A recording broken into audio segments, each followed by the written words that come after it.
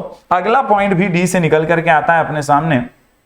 D से discipline. भैया discipline बहुत जरूरी होता है, बिना डिसिप्लिन के किया गया काम कभी सफलता हासिल नहीं करता है। और मैनेजमेंट में भी, एक ऑर्गेनाइजेशन में भी एक हेल्दी वर्किंग एनवायरनमेंट तभी होगा जब लोग डिसिप्लिन से काम करेंगे। यार बेसिक डिसिप्लिन होना तो बहुत जरूरी है। जो आपका रिपोर्टिंग टाइम है, जितने बजे आपको बोला है रिपोर्ट करने के लिए, उतने बजे आपको आना बहुत जरूरी है। अगर आप टाइम पे आएंगे नहीं तो आप कैसे भी आलस में काम करते रहेंगे, काम ठीक ढंग से होगा नहीं और काम खत्म करने की जल्दी आपको लगी रहेगी। कैसे भी करके काम कंप्लीट करना अच्छा काम नहीं होता और इसीलिए दोस्तों लाइफ में डिसिप्लिन को होना बहुत जरूरी है। प्रिंसिपल ऑफ डिसिप्लिन कहता है that discipline is the most essential thing in the organisation.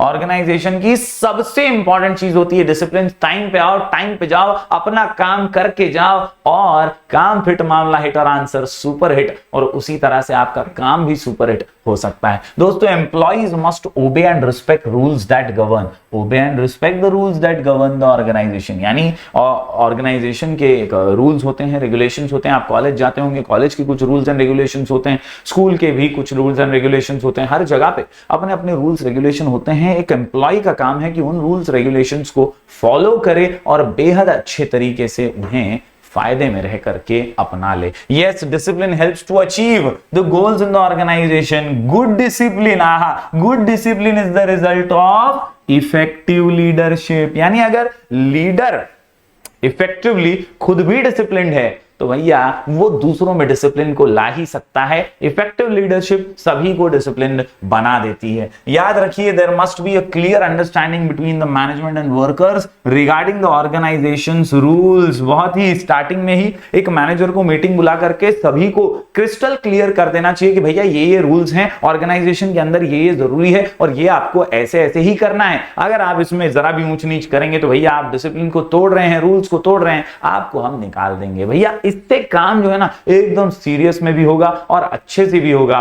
बेहतर से बेहतर आउटपुट ऑर्गेनाइजेशन के हित में आता रहेगा। यस माय डियर स्टूडेंट्स, और इसीलिए there must be clear understanding between the management and workers regarding organisational rules. आखिरी लाइन इंपॉर्टेंट है, basic discipline should be observed at all levels of management. तो क्या क्या याद रख सकते हो इस पॉइंट में? सबसे पहला आप याद रख सकते हो discipline is the most essential thing in the organisation.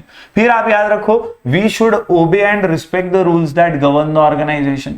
इसके अलावा डिसिप्लिन क्या करता है? Helps to achieve goals. यहां पर मैंने मार्क जो किया है वो भी आप पढ़ लेंगे तो चलेगा। Good discipline is the result of effective leadership. और आखिर में basic discipline should be observed eight all levels of management, should be observed at all levels of management। यहां तीसरा पॉइंट हमने कंप्लीट कर लिया दोस्तों, आसान सा। ADD, add A for authority and responsibility, D से division of work और D से डिसिप्लिन। बढ़ते हैं दोस्तों अगले पॉइंट की ओर। ये है इन बोले तो इनिशिएटिव, इन बोले तो इनिशिएटिव, इन बोले तो इनिशिएटिव। एक कदम आगे रख के, आगे चल के, आगे बढ़ के आप जो है ना पहल कीजिए, इनिशिएटिव लीजिए। इससे मैनेजमेंट को भी अच्छा लगेगा और वो आपका सजेशंस जो हैं अपने डिसीजन मेकिंग प्रोसेस में इंक्लूड कर पाएंगे। दोस्तों याद रखिए इनिशिएटिव ये मैनेजर के लिए भी है और एम्प्लॉइज के लिए भी है। मैनेजर को एज अ मैनेजर कोई अगर इनिशिएटिव ले रहा है तो उसे प्रोत्साहित करना चाहिए, उसे इंक्लूड करना चाहिए, उसके जो सजेशंस हैं उन्हें सुनना चाहिए। उसे आप छिड़कार देंगे, हड़कार देंगे, फटकार देंगे तो वो इनिशिएटिव अगली बार लेगा ही नहीं। उसने अपना समझा होगा ऑर्गेनाइजेशन को, इसीलिए तो वो एक कदम आगे बढ़कर अपने सजेशंस दे रहा है। तो हमेशा ऐसे सजेशंस को सराहना चाहिए और उनको भले ही आप इंक्लूड ना करें, लेकिन उसको डिस्कशन में ला करके डिसीजन उनके आसपास ही लेना चाहिए। इसी से ऑर्गेनाइजेशन में एक हेल्दी एनवायरनमेंट वर्किंग का बना रहता है। दोस्तों, initiative refers to volunteering to do the work in an innovative way. खुद से वॉलंटियरिंग मतलब खुद से आगे बढ़ करके बोलना कि मैं ये काम कर सकता हूं या इस तरीके से ये काम होना चाहिए, इसमें एक इनोवेटिव तरीका आना चाहिए। The freedom to think and work on new ideas encourages employees to take initiative while working on the given task। मतलब अगर आप सोचने की आजादी देंगे, काम करने का फ्रीडम देंगे, डिसीजंस लेने का मौका देंगे, तब ये इनिशिएटिव आएगा और एम्प्लॉय मोटिवेट होकर अलग अलग इनिशिएटिव्स लेता रहेगा। This initiative should be welcomed. यहां पर हेनरी फेयोल सिर्फ एम्प्लॉयज को नहीं बोल रहा है, वो मैनेजर्स को भी बोल रहा है कि भाई इनिशिएटिव अगर कोई लेता है तो उसे वेलकम करो, उसको फिटकारो मत, झटकारो मत, उसको यार डराओ धमकाओ मत, उसकी सुनो। Yes, he should be welcomed by the manager including thorough discussion on those new ideas. समझे कि नहीं? इससे एक अच्छा ऑर्गेनाइजेशन बनता है, हेल्दी कल्चर बनता है और इसी से हम स्लोली एंड स्टेडीली आगे बढ़ पाते हैं। तो दोस्तों, यहां पर हमने 4 पॉइंट्स आसानी से कंप्लीट कर लिए हैं। ऐड इन आंसर का नाम है ऐड इन सोर्स, हमने ऐड इन कंप्लीट कर लिया है। अगले पॉइंट हम अगले लेक्चर में कंप्लीट करेंगे। आज आप जुड़ सकते हैं मेरी अनअकैडमी क्लास के साथ, डिस्क्रिप्शन में लिंक है, लाइव फ्री क्लास होगी, जरूर इसका फायदा उठाइए। अभी अभी हमने प्रिंसिपल्स ऑफ मैनेजमेंट पढ़ लिया है और यहां पर दोस्तों हमने कुल मिलाकर के जो 4 पॉइंट्स पढ़े हैं, मैं चाहता हूं कि आप लोड लिए बिना पहले ये 4 पॉइंट्स जो है ना वो दिमाग में फिट कर लें, एकदम फिट कर लो। ये चारों पॉइंट्स को दिमाग में डाल दो। ऐड इन सोर्स ये हमारा आंसर है और हमने ऐड इन को तो कंप्लीट कर ही लिया है भैया। यस, ऐड इन कंप्लीट किया है। अगले लेक्चर में हम कोशिश करेंगे सारे पॉइंट्स को कंप्लीट करने की। यस, मैं चाहता हूं कि पहले ये 4 पॉइंट्स आप दिए गए एक्सप्लेनेशन के साथ लिख करके प्रैक्टिस करें। मुझे कमेंट में बताएं कि ये आपको कैसा लगा और कितना आपको समझ में आया है। हम ऐसे ही वीडियोस लगातार आपके लिए लेकर आते रहेंगे। जरूर अपना प्यार बरकरार रखिए, ज्यादा से ज्यादा शेयर कीजिए। आपको कोई भी डाउट हो, कोई भी दिक्कत हो तो मैं आपको इंस्टाग्राम पे भी मिल जाऊंगा दोस्तों, और वहां पर आप मुझे अपने डाउट पूछ सकते हैं। मैं कोशिश करता हूं इंस्टाग्राम पे आपके डाउट सॉल्व करने की। राजगौर जयश्री मेरा आईडी है, जरूर मुझे फॉलो कीजिएगा और अपने डाउट्स अगर आपके पास कोई भी हैं तो आप पूछ सकते हैं यहां पर। इसके अलावा you should also join our Telegram channel sky education official, और यहां पर दोस्तों स्काई एजुकेशन ऑफिशियल पे आपको ढेर सारे नोट्स मिलेंगे, भरपूर वीडियोस मिलेंगे, अलग अलग लेक्चर्स मिलेंगे अलग अलग सब्जेक्ट्स के। तो जरूर टेलीग्राम चैनल को ज्वाइन कर लीजिए। और जैसा कि मैंने कहा, sky education app on play store super hit app है। ऑलरेडी 10,000 से ज्यादा स्टूडेंट्स ने इसे डाउनलोड कर लिया है और यहां पर दोस्तों आपको सुपरस्टार बैच ज्वाइन कर लेना है। सुपरस्टार बैच का कोड है सुपरस्टार 23। जी हां, ये सुपरस्टार 23 बिना स्पेस के स्मॉल लेटर्स में लिख के इस बैच को जरूर ज्वाइन कर लीजिए। अपना प्यार बरकरार रखिए। ढेर सारी रिसोर्सेज आपके लिए हम रेगुलरली तैयार करते आ रहे हैं। मिलेंगे अगले वीडियो में और इसी आंसर को कंटिन्यू करेंगे। तब तक के लिए बहुत बहुत शुक्रिया। Do like, share and subscribe.